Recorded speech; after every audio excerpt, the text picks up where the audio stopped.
ಅನ್ನದಾತ ಸುಖೀಭವ ಕಾರ್ಯಕ್ರಮದ ಸಮಸ್ತ ವೀಕ್ಷಕರಿಗೆ ಈ ವಾರದ ಈ ಒಂದು ಸಂಚಿಕೆಗೆ ಸ್ವಾಗತ ಸುಸ್ವಾಗತ.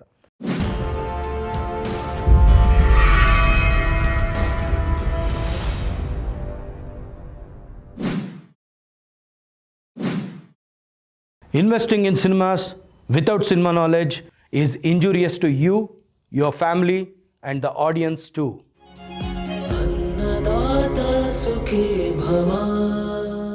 ಇವತ್ತು ನಾವು ಮಾತಾಡಕ್ಕೆ ಹೊರಟಿರುವಂಥ ಒಂದು ಟಾಪಿಕ್ ಏನು ಅಂತಂದರೆ, ನಮ್ಮ ದಕ್ಷಿಣ ಭಾರತದ ಗಾನಕೋಗಿಲೆ ಎಂದೇ ಪ್ರಸಿದ್ಧರಾಗಿರುವ ಎಸ್ ಜಾನಕಿಯವರ ಜೀವನದ ಬಗ್ಗೆ ಮಾತಾಡ್ತೀವಿ. ಇದು ಅನ್ನದಾತ ಸುಖೀಭವ ಅಲ್ಲಿ ಚಲನಚಿತ್ರ ರಂಗದಲ್ಲಿ ಏನೆಲ್ಲ ಆಗಬೇಕು, ಅಥವಾ ಒಂದು ಸಿನಿಮಾ ಮಾಡಬೇಕಾದ್ರೆ ಏನಾಗಬೇಕು, ಅಥವಾ ಹೊಸ ತಂಡಗಳನ್ನ ತಂದು ಇಂಟರ್ವ್ಯೂ ಮಾಡ್ತಾರೆ, ಇನ್ನೊಂದು ಮಾಡ್ತಾರೆ ಅಂದರು. ಆದರೆ ಇವತ್ತು ಒಬ್ಬ ಎಸ್ ಜಾನಕಿಯವರ ಬಗ್ಗೆ ಮಾತಾಡೋಕ್ಕೆ ಯಾಕೆ ಹೊರಟಿದ್ದೀನಿ ಅಂತಂದರೆ, ಅವ್ರದ್ದು ಸುದೀರ್ಘವಾದಂಥ 50 ವರ್ಷಗಳ ಕಾಲ ಅವರು ಕನ್ನಡ ಚಿತ್ರರಂಗ ಅಥವಾ ಭಾರತೀಯ ಚಿತ್ರರಂಗಕ್ಕೆ ಅವರ ಒಂದು ಜೀವವನ್ನೇ ಮುಡಿಪಾಗಿಟ್ಟಿದ್ರು ಅಂದರೆ ತಪ್ಪಾಗಲಾರ್ದು. ಅದಕ್ಕೋಸ್ಕರ ಅವ್ರ ಬಗ್ಗೆ ಮಾತಾಡಬೇಕು ಮತ್ತು ಅವ್ರ ಬಗ್ಗೆ ಕೆಲವು ಫ್ಯಾಕ್ಟ್ಸ್ ಎಲ್ಲ ನಮ್ಮ ಇವತ್ತಿನ ಸಿನಿಮಾ ರಂಗದೊಳಗೆ ಬರಬೇಕಾದಂಥ ನಟರಾಗಿರ್ಬೋದು, ಟೆಕ್ನಿಷಿಯನ್ಸ್ ಆಗಿರ್ಬೋದು, ಸಿಂಗರ್ಸ್ ಆಗಿರ್ಬೋದು, ಮ್ಯೂಸಿಷಿಯನ್ಸ್ ಆಗಿರ್ಬೋದು, ಯಾವುದೇ ಡಿಪಾರ್ಟ್ಮೆಂಟಲ್ಲಿ ಕೆಲಸ ಮಾಡ್ತಾ ಇರ್ಬೋದು ಸಿನಿಮಾ ರಂಗದಲ್ಲಿ, ಅವರು ತಿಳ್ಕೊಬೇಕಾಗಿರೋವಂಥದ್ದು. ಸಿನಿಮಾ ರಂಗ ಬಿಟ್ಟೂ ಆಚೆಗಡೆ ನಮ್ಮ ಪ್ರೇಕ್ಷಕರು ಯಾರಿದ್ದಾರೆ ಸಿನಿಮಾ ರಂಗದಲ್ಲಿ ಇಲ್ಲದೆ ಹೋದರೂ ಪರವಾಗಿಲ್ಲ, ಯಾಕೆಂದರೆ ಸುಮಾರಷ್ಟು ವಿಷಯ ಹ್ಯುಮ್ಯಾನಿಟಿಗೆ ಸಂಬಂಧಪಟ್ಟಂಗಿದೆ. ಜೊತೆಗೆ ಸುಮಾರಷ್ಟು ವಿಷಯ ಎಷ್ಟು ಡಿಸಿಪ್ಲಿನ್, ಡೆಡಿಕೇಷನ್ ಮತ್ತು ಡಿಟರ್ಮಿನೇಷನ್ ಆಗಿ ಇರಬೇಕಾಗ್ತದೆ ಒಬ್ಬ ಮನುಷ್ಯ, ಒಬ್ಬ ವ್ಯಕ್ತಿ ತನ್ನ ಒಂದು ಕಲೆಯನ್ನು ಆ ಮಟ್ಟಕ್ಕೆ ಬೆಳೆಸಬೇಕು ಅಂದರೆ ಹೇಗೆಲ್ಲ ಜೀವನವನ್ನು ಸಾಗಿಸ್ಬೇಕು ಅನ್ನೋ ಒಂದು ಮಾರಲ್ ಕೂಡ ತಿಳ್ಕೊಬೋದು. ಯಾಕೆಂದರೆ ಅವರು ಅಷ್ಟು ಡೌನ್ ಟು ಅರ್ತ್ ಮತ್ತು ಅಷ್ಟು ದೊಡ್ಡ ಸೂಪರ್ ಸ್ಟಾರ್ ಒಂದು ಲೆವೆಲಲ್ಲಿದ್ದರೂ ಅವರು ತುಂಬಾ ಸರಳ ಜೀವನವನ್ನು ನಡೆಸಿದಂಥ ಮಹಾನ್ ತಾಯಿ ಎಸ್ ಜಾನಕಿಯವರು. ಅವ್ರ ಬಗ್ಗೆ ತಿಳ್ಕೊಳ್ತಾ ಹೋಗೋಣ. ಇವರ ಜನನ ಏಪ್ರಿಲ್ 23ರಂದು 1938ನೇ ಇಸ್ವಿಯಲ್ಲಿ ಗುಂಟೂರು ಎಂಬ ಆಂಧ್ರ ಪ್ರದೇಶದಲ್ಲಿರುವಂಥ ಒಂದು ಜಿಲ್ಲೆಯಲ್ಲಿ ಆಗ್ತದೆ. ಅಲ್ಲಿ ಇವರು ಶ್ರೀ ಕೃಷ್ಣಮೂರ್ತಿ, ಸಿಸ್ಲಾ ಕೃಷ್ಣಮೂರ್ತಿ ಮತ್ತು ಸತ್ಯವತಿ ಎಂಬ ದಂಪತಿಗೆ ಇವರು ಜನ್ಮ ತಾಳ್ತಾರೆ. ಅದಾದ ಮೇಲೆ ಇವರು 3ನೇ ವಯಸ್ಸಲ್ಲಿರಬೇಕಾದ್ರೆ ಒಬ್ಬರು ವಿದ್ವಾನ್ ಇರ್ತಾರೆ. ಆ ವಿದ್ವಾನ್ ಬಳಿ, ಅವ್ರ ಹೆಸರು ಪಡೈಸ್ವಾಮಿ ಅಂತ ಹೇಳಿ, ವಿದ್ವಾನ್ ಬಳಿ ಇವರು ಸಂಗೀತ ಅಭ್ಯಾಸಕ್ಕೆ ಹೋಗ್ತಾರೆ. ಇವರು ಯಾವುದೇ ರೀತಿಯಾದಂಥ ಶಾಸ್ತ್ರೀಯ ಸಂಗೀತನ ಕಲೀಲೇ ಇಲ್ಲ ಅಂತ ಹೇಳ್ಕೊತಾರೆ. ಆದರೆ ಸಂಗೀತ ಅಭ್ಯಾಸನ ಮಾಡೋಕ್ಕೆ 3ನೇ ವಯಸ್ಸಿಂದನೇ ಹೋಗ್ತಾರೆ. 9ನೇ ವಯಸ್ಸಷ್ಟೊತ್ತಿಗೆ ಇವ್ರಿಗೆ ಒಂದು ಸ್ಟೇಜಲ್ಲಿ ಹಾಡೋಕ್ಕೆ ಒಂದು ಅವಕಾಶ ಸಿಗುತ್ತೆ. ಆ ಸ್ಟೇಜಲ್ಲಿ ಇವ್ರು ಹಾಡ್ತಾರೆ 9ನೇ ವಯಸ್ಸಲ್ಲಿ. 9ನೇ ವಯಸ್ಸಲ್ಲಿ ಹಾಡಿದಾಗ ಅವ್ರಿಗೆ ಸಿಗೋವಂಥ ಪ್ರಶಂಸೆ ಮತ್ತು ಅಲ್ಲಿ ಜನರು ಹೇಳ್ತಾರೆ, ಇಲ್ಲ ತುಂಬ ಚೆನ್ನಾಗಿದೆ ನಿನ್ನ ಕಂಠ, ತುಂಬ ಚೆನ್ನಾಗಿ ಹಾಡು ಹೇಳ್ತೀಯ, ಆ ಹಾಡಿಗೆ ನೀನು ಜೀವ ತುಂಬ್ತೀಯ ಅಂತೆಲ್ಲ ಇವ್ರಿಗೆ ಪ್ರಶಂಸೆ ಮಾಡಿದಾಗ ಇವ್ರಿಗೆ ಹಾಡಿನ ಆಸಕ್ತಿ ಇನ್ನೂ ಹೆಚ್ಚಾಗಿ ಇವರು ಅವರ 19ನೇ ವಯಸ್ಸಿಗೆ ಆಂಧ್ರ ಪ್ರದೇಶದಿಂದ ಇವರು ಚೆನ್ನೈಗೆ ಅಂದರೆ ಆಗಿನ ಮದ್ರಾಸ್ಗೆ ಇವರು ಬರ್ತಾರೆ. ಅಲ್ಲಿ ಬಂದು ಹಿನ್ನೆಲೆ ಗಾಯಕಿಯಾಗಿ ಗುರುತಿಸ್ಕೊಳ್ತಾರೆ.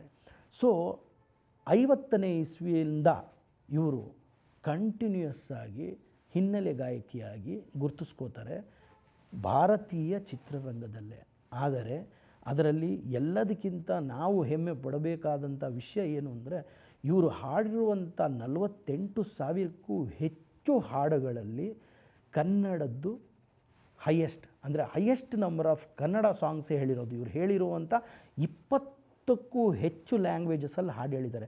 ಅಂದರೆ ಕನ್ನಡ, ತೆಲುಗು, ತಮಿಳು, ಮಲಯಾಳಮ್ಮು, ಮರಾಠಿ, ಗುಜರಾತಿ, ಹಿಂದಿ, ಈ ಥರ ಹಲವಾರು 20ಕ್ಕಿಂತ ಹೆಚ್ಚು ಲ್ಯಾಂಗ್ವೇಜಲ್ಲಿ, ಜೊತೆಗೆ ಕೊಂಕಣಿ, ತುಳು ಎಲ್ಲ ಈ ಲ್ಯಾಂಗ್ವೇಜಸಲ್ಲಿ ಹೇಳಿದ್ರಲ್ಲಿ ಕನ್ನಡದ ಹಾಡುಗಳನ್ನು ಇವರು ಹೆಚ್ಚಾಗಿ ಹಾಡಿರೋದು. ಅದ ನಂತರ ಇವರು ಹಾಡು ಹೇಳ್ತಾ ಬರ್ತಾರೆ. ಇವರು ತುಂಬ ದೊಡ್ಡ ಮ್ಯೂಸಿಕ್ ಡೈರೆಕ್ಟರ್ಗಳ ಜೊತೆ ಕೆಲಸ ಮಾಡ್ತಾರೆ. ಜೊತೆಗೆ ಇವರ ಒಂದು ಹಾಡುಗಳು ಡಾಕ್ಟರ್ ರಾಜ್ಕುಮಾರ್ ಅವ್ರ ಜೊತೆ ಆಗಿರ್ಬೋದು, PB ಶ್ರೀನಿವಾಸ್ ಅವ್ರ ಜೊತೆ ಆಗಿರ್ಬೋದು, ಅಥವಾ ನಮ್ಮ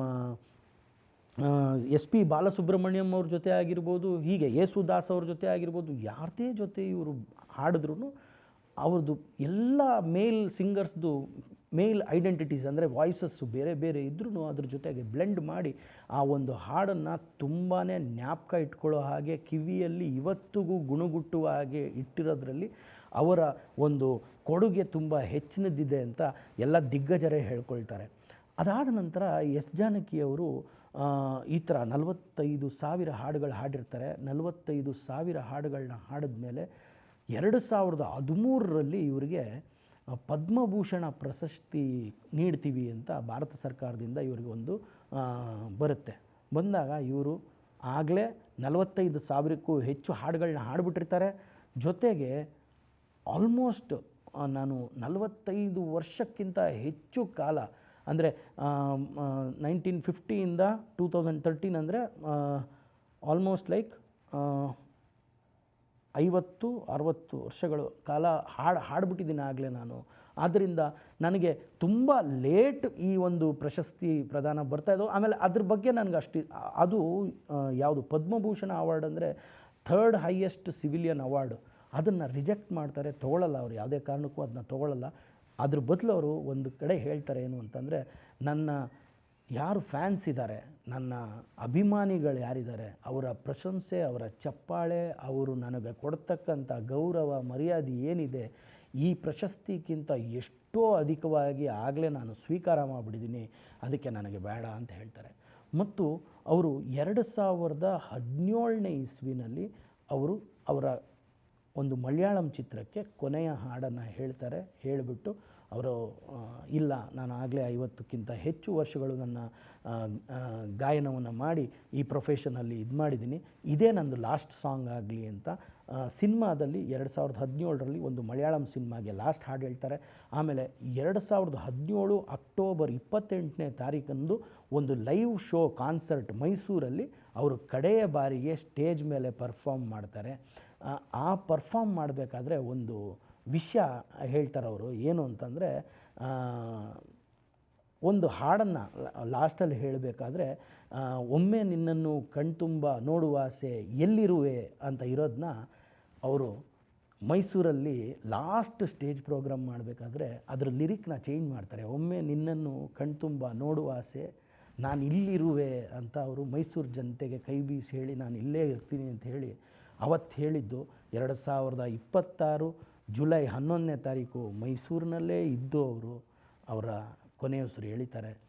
ಆದರೆ ಈ ಒಂದು ಜರ್ನಿನಲ್ಲಿ ಅವ್ರಿಗೆ ಏನೆಲ್ಲ ಸಲ್ಲಬೇಕೋ ಮರ್ಯಾದೆ ಅದೆಲ್ಲ ಆಗಿದೆಯಾ ಅಂತ ಆಗ ಲೆಕ್ಕ ತೊಗೊಳಕ್ಕೆ ಹೋದರೆ ಅವ್ರಿಗೆ ಮೊದಲನೇದು ಒಂದು ಪ್ರಶಸ್ತಿ ಬಂದು 4 ನ್ಯಾಷನಲ್ ಅವಾರ್ಡ್ ಬರುತ್ತೆ ಅವ್ರಿಗೆ. ಅವರ ಜೀವಮಾನದಲ್ಲಿ 4 ನ್ಯಾಷನಲ್ ಅವಾರ್ಡ್ ಗೆದ್ದಿದ್ದಾರೆ ಅವರು. ಜೊತೆಗೆ 1986ರಲ್ಲಿ ಅವರು ಫಿಲಮ್ಫೇರ್ ಅವಾರ್ಡ್ನ ಗೆದ್ದಿದ್ದಾರೆ. ಅದಾದಮೇಲೆ 10 ನಂದಿ ಪ್ರಶಸ್ತಿ ಅಂದರೆ ಆಂಧ್ರ ಪ್ರದೇಶದ ನಂದಿ ಪ್ರಶಸ್ತಿ 10 ಬಾರಿ ಗೆದ್ದಿದ್ದಾರೆ. ಜೊತೆಗೆ ಆಂಧ್ರ ಪ್ರದೇಶದ ರಾಜ್ಯ ಪ್ರಶಸ್ತಿ 10 ಬಾರಿ ಗೆದ್ದಿದ್ದಾರೆ. ಮತ್ತು 11 ಬಾರಿ ಕೇರಳ ರಾಜ್ಯ ಪ್ರಶಸ್ತಿ ಗೆದ್ದಿದ್ದಾರೆ.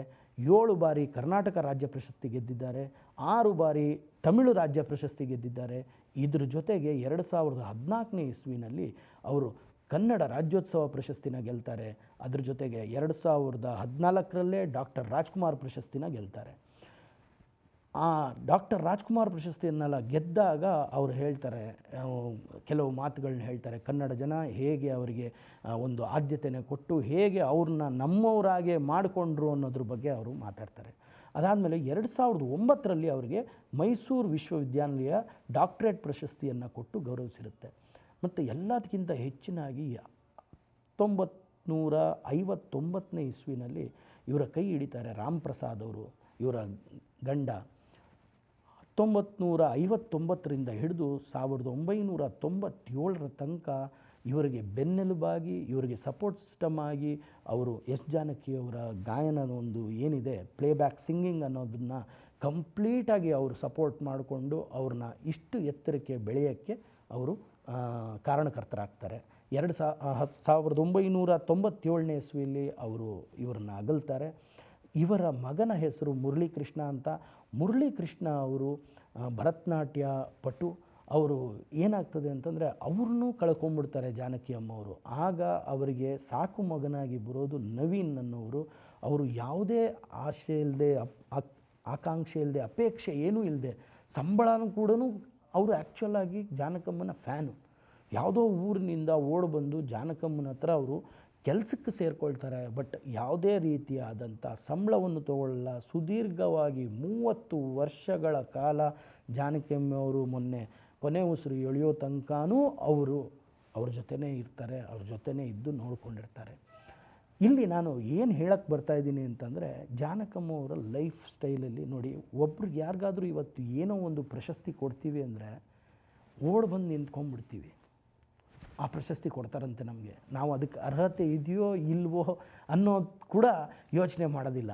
ಆದರೆ ಜಾನಕಮ್ಮ ಅವರು ನೀವು ಅದಕ್ಕೆ ಅರ್ಹರು ಅಂಥೇಳಿ ಪದ್ಮಭೂಷಣ ಅವಾರ್ಡನ್ನ ಕೊಡಬೇಕಾದ್ರೂ, ನನಗೆ ಪದ್ಮಭೂಷಣಕ್ಕಿಂತ ನನ್ನ ಫ್ಯಾನ್ಸು, ಅಭಿಮಾನಿ ದೇವರುಗಳು ಯಾರಿದ್ದಾರೆ, ಅವರ ಚಪ್ಪಾಳೆ, ಅವರ ಪ್ರಶಂಸೆ, ಅವ್ರು ನನ್ನ ಹಾಡುಗಳನ್ನ ದಿನ ಕೇಳೋದೇ ಅದಕ್ಕಿಂತ ದೊಡ್ಡ ಅವಾರ್ಡ್ ಅಂತ ಹೇಳಬೇಕು ಅಂದರೆ ಎಷ್ಟು ದೊಡ್ಡ ಮನಸ್ಸಿರಬೇಕು ಅನ್ನೋದನ್ನ ತಿಳ್ಕೊಳ್ಳಿ.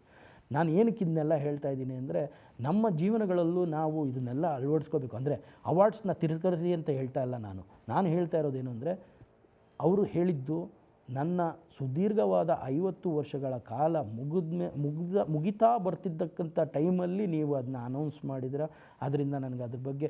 ಆಮೇಲೆ ಸರ್ಕಾರಗಳ ತಾರತಮ್ಯ ಏನಿದೆ, ನಾರ್ದರ್ನ್ ಇಂಡಿಯಾ ಇರೋದು ಅಂದರೆ ಬಾಲಿವುಡ್ ಹಿಂದಿ ಸಿನಿಮಾಗಳಿಗೆ ಇರುವಂಥ ಆ ಒಂದು ಆದ್ಯತೆ ದಕ್ಷಿಣ ಭಾರತದ ಸಿನಿಮಾಗಳಿಗಿಲ್ಲ. ಎಷ್ಟೋ ಜನರು ವಂಚಿತರಾಗಿದ್ದಾರೆ, ನನಗಿಂತ ಚೆನ್ನಾಗಿರೋರಿಗೆ ಇನ್ನೂ ಬಂದಿಲ್ಲ, ಆದ್ದರಿಂದ ನಾನು ಅದನ್ನು ಆಕ್ಸೆಪ್ಟ್ ಮಾಡಲ್ಲ ಅಂತ ಹೇಳಿದ್ರು ಅವರು. ಆಮೇಲೆ ಅವರು ತುಂಬಾ ಸಾಧಾರಣ ಜೀವನವನ್ನು ನೋಡಿದವರು. ಅವರು ಸ್ಟಾರ್ಡಮ್ ಬಂತು ಅಂತ ಹಿಗ್ಲಿಲ್ಲ, ಅಥವಾ ಯಾವುದೋ ಚೆನ್ನಾಗಾಗಲಿಲ್ಲ ಅಂತ ಕುಗ್ಲಿಲ್ಲ. ಅವ್ರ ಡ್ಯೂಟೀಸ್ನ ಪರ್ಫಾರ್ಮ್ ಮಾಡ್ತಾ ಹೋದರು. ಯಾಕೆಂದರೆ ಟಾಪ್ ಮೋಸ್ಟ್ ಮ್ಯೂಸಿಕ್ ಡೈರೆಕ್ಟರ್ಸ್ ಎಲ್ಲ ಹೇಳೋ ಪ್ರಕಾರ, ಇಳೆಯರಾಜ ಅವರೇ ಹೇಳೋ ಪ್ರಕಾರ, ಎಸ್ ಜಾನಕಿಯವರು not only a singer, she was a beautiful composer ಅಂತ ಹೇಳ್ತಾರೆ. ಯಾಕೆಂದರೆ ಕಂಪೋಸಿಷನಲ್ಲಿ ಕೂಡ ಅವರು ಅವರ ಥಾಟ್ಸ್ನ ಶೇರ್ ಮಾಡ್ಕೊತಾ ಇದ್ದರು ಅಂತ ಹೇಳ್ತಾರೆ. ಅವರು ಅಂದಿನ ಕಾಲದ ರಾಜನ್ ನಾಗೇಂದ್ರ ಅವರಿರ್ಬೋದು, ತುಂಬ ಜನ ಮ್ಯೂಸಿಷಿಯನ್ಸಿಂದ, ಇವತ್ತಿನ ಕಾಲದ ನಮ್ಮ ಎ ಆರ್ ರೆಹಮಾನ್ ಇರ್ಬೋದು, ಎಲ್ಲ ಒಂದು 5-6 ದಶಕಗಳ ಎಲ್ಲ ವಯಸ್ಸಿನವರ ಜೊತೆ ಅವರು ಕೆಲಸವನ್ನು ಮಾಡಿ, ಅವ್ರಿಗೆ ಯಾವ ರೀತಿ ಬೇಕೋ ಆ ರೀತಿ ಬ್ಲೆಂಡ್ ಮಾಡಿ ಆ ಹಾಡುಗಳನ್ನ ಹಾಡಿಕೊಟ್ಟಿದ್ದಾರೆ. ಅದಾದ ಮೇಲೆ ಈಗ ವೆರಿ ಇಂಪಾರ್ಟೆಂಟ್ ವಿಷಯಕ್ಕೆ ಬರ್ತೀನಿ. ಅವರ ಮರಣೋತ್ತರ ಗೊತ್ತಾದಂಥ ಸುದ್ದಿಗಳು ನಮಗೆ ಇದ್ರ ಬಗ್ಗೆ ಮಾಹಿತಿ ಸಿಕ್ಕಿದಾಗ ಇದನ್ನು ಮಾತಾಡಬೇಕು ಅನಿಸ್ತು. ಯಾಕೆಂದರೆ ಅವರು ಹೇಳಿರೋದು ಏನು ಅಂತಂದರೆ, ನನ್ನ ಮರಣ ನಂತರ ಯಾವುದೇ ರೀತಿಯಾದಂಥ ಪುತ್ಥಳಿಗಳನ್ನ ಮಾಡಿ ಇಡುವಂಥದ್ದು, ಯಾವುದೇ ರೀತಿಯಾದಂಥ ಸಮಾಧಿ ಮಾಡಿ ಅಲ್ಲಿ ಒಂದು ಸಮಾಧಿಗೆ ಸ್ಥಳವನ್ನು ಕೊಡ್ತಕ್ಕಂಥದ್ದು, ಯಾವುದೇ ರೀತಿಯಾದಂಥ ಒಂದು ಪ್ರೋಗ್ರಾಮ್ ಮಾಡಿ ಅದರಲ್ಲಿ ಅವರ ಹಾಡುಗಳನ್ನ ಹೇಳಿ ನುಡಿ ನಮನಗಳು ಅಂತ ಮಾಡಿ ಅದಕ್ಕೆ ವೆಚ್ಚಗಳನ್ನ ಮಾಡ್ತಕ್ಕಂಥದ್ದು, ಇಂಥವೆಲ್ಲ ಯಾವುದೂ ಬೇಡ. ನನಗೆ ಯಾವ ಕಡೆಯಿಂದನೂ ಯಾವುದೇ ರೀತಿಯಾದಂಥ ಇಂಥ ಕೆಲಸಗಳನ್ನ ಮಾಡಬೇಡಿ, ದಯಮಾಡಿ ನನಗೋಸ್ಕರ ಭೂಮಿ ಕೊಡಿ, ಅದು ಮಾಡಿ ಇದು ಮಾಡಿ ಅಂತ ಯಾವುದೂ ಮಾಡಬೇಡಿ ಅಂತ ಅವರೇ ಮುಂಚಿತವಾಗಿ ಹೇಳ್ಕೊಂಡಿದ್ದಾರೆ. ಮತ್ತು ಅವರಿಗೆ ಅವರದೇ ಆದಂಥ ಸಂಸಾರ, ಅವರ ಮೊಮ್ಮಕ್ಕಳು ಎಲ್ಲ ಇದ್ರೂ ಅವರನ್ನು ನೋಡಿಕೊಂಡು ಅಂತಹ ಏನು 30 ವರ್ಷಗಳಿಂದ ಯಾರು ಅವ್ರನ್ನ ನೋಡ್ಕೋತಿದ್ರಲ್ಲ ಅಂಥವ್ರಿಗೆ ಅವರ ಆಸ್ತಿಯಲ್ಲಿ ಒಂದು ಪಾಲನ್ನು ಕೊಟ್ಟಿದ್ದಾರೆ. ನಿರೀಕ್ಷೆ ಮಾಡ್ದಲೇ ಅವರು ಇವರಿಗೆ ಸೇವೆ ಮಾಡಿದ್ದಕ್ಕೆ ಇವರ ವಿಲ್ಲಲ್ಲಿ ಅವರಿಗೆ ಅವರ ಆಸ್ತಿಯಲ್ಲೇ ಒಂದು ಪಾಲನ್ನು ಕೊಟ್ಟಿದ್ದಾರೆ ಅಂತ. ಈ ಮೂಲಕ ನಾನು ಹೇಳೋದೇನು ಅಂತಂದರೆ, ಯಾವಾಗ ಅವರವರ ಪುತ್ಥಳಿ ಬೇಡ, ಅವರ ಸಮಾಧಿಗೆ ಜಾಗ ಬೇಡ, ಅವ್ರದ್ದು ಯಾವುದೇ ರೀತಿಯಾದಂಥ ಸಮಾರಂಭಗಳು ಮಾಡಿ ಅದಕ್ಕೆ ಒಂದು ವೆಚ್ಚಗಳು ಮಾಡಬೇಡಿ ಅಂತ ಅವರೇ ಹೇಳ್ಕೊಳ್ಳೋ ಅಂಥ ಗುಣ ಎಷ್ಟು ಜನಕ್ಕೆ ಬರುತ್ತೆ ಹೇಳಿ? ಆ ಥರ ಅಂದರೆ ಅವ್ರ ಎಕ್ಸ್ಪೆಕ್ಟೇಷನ್ ಇರುತ್ತೆ, ಇದೆಲ್ಲ ಆದಮೇಲೆ ಈ ಥರ ಎಲ್ಲ ಆಗ್ಬೋದು, ಆ ಥರ ಆಗೋದು ಬೇಡ ಅನ್ನೋದನ್ನ ಅವರೇ ಹೇಳಿಕೊಂಡು ಇಹಲೋಕ ತ್ಯಜಿಸಿದ್ದಾರೆ. ಇಂಥ ಒಂದು ಗ್ರೇಟ್ ಸೋಲ್ಗೆ ನಮ್ಮ ಅನ್ನದಾತ ಸುಖೀಭವ ಕಾರ್ಯಕ್ರಮದ ಕಡೆಯಿಂದ ಒಂದು ಹ್ಯಾಟ್ಸ್ ಆಫ್ ಮತ್ತು ದೊಡ್ಡ ಸೆಲ್ಯೂಟ್ನ ಕೊಡ್ತಾ, ಅವರ ಎಷ್ಟೋ ವಿಷಯಗಳು ಸಜ್ಜನತೆ ಮತ್ತು ಸಾಧಾರಣ ಜೀವನವನ್ನು ಹೇಗೆ ನಡೆಸ್ಕೊಂಡು ಹೋದರೋ ಆ ಒಂದು ಲೈಫ್ ಪ್ಯಾಟ್ರನ್, ಮತ್ತು ಯಾವುದೂ ಎಕ್ಸ್ಪೆಕ್ಟೇಷನ್ ಇಲ್ಲ, ಯಾವುದೋ ಇದಿಲ್ಲ, ಎಷ್ಟು ತ್ಯಾಗಗಳನ್ನ ಮಾಡ್ಕೊಂಡು ಬಂದಿದ್ರೂ ಕೂಡ ಅವರು ಯಾವುದೇ ಎಕ್ಸ್ಪೆಕ್ಟೇಷನ್ ಇಲ್ಲದೆ ಅವರ ಕೆಲಸ ಕಾರ್ಯಗಳನ್ನ ಮಾಡ್ಕೊಂಡು ಹೋದರು. ಆದ್ದರಿಂದ ಅವರು ದಕ್ಷಿಣ ಭಾರತದ ಕೋಗಿಲೆ, ಗಾನ ಕೋಗಿಲೆ ಅಂತ ಹೆಸರುವಾಸಿಯಾಗಿ ಇವತ್ತಿನ ದಿನ ಎಷ್ಟೇ ನೀವು ಇದು ಮಾಡಿದ್ರೂ ಅವರು ಹಾಡಿದಂಥ ಹಾಡುಗಳು ನಮ್ಮ ಕಿವಿಯಲ್ಲಿ ಗುಣಗುಟ್ತಾನೆ ಇರ್ತವೆ. And it leaves for ever. ಅವರ ಒಂದು ಹಾಡಿನ ಲೆಗೆಸಿ ಏನಿದೆ, ಇಟ್ ಲೀವ್ಸ್ ಫಾರ್ ಎವರ್. ಅವರು ನಮ್ಮನ್ನು ಆ ದೇಹ ಬಿಟ್ಟು ಆತ್ಮ ಹೋಗಿರ್ಬೋದು, ಆದರೆ ಅವರ ಹಾಡುಗಳನ್ನ ಕೇಳ್ತಾ ಅವ್ರನ್ನ ಜೀವಂತವಾಗಿ ಕಾಣ್ತೀವಿ ಅಂತ ಈ ಮೂಲಕ ಹೇಳ್ತಾ ಈ ಒಂದು ಸಂಚಿಕೆಯನ್ನು ಮುಗಿಸ್ಕೊಡ್ತಾ ಇದ್ದೀನಿ. ನಮಸ್ಕಾರ.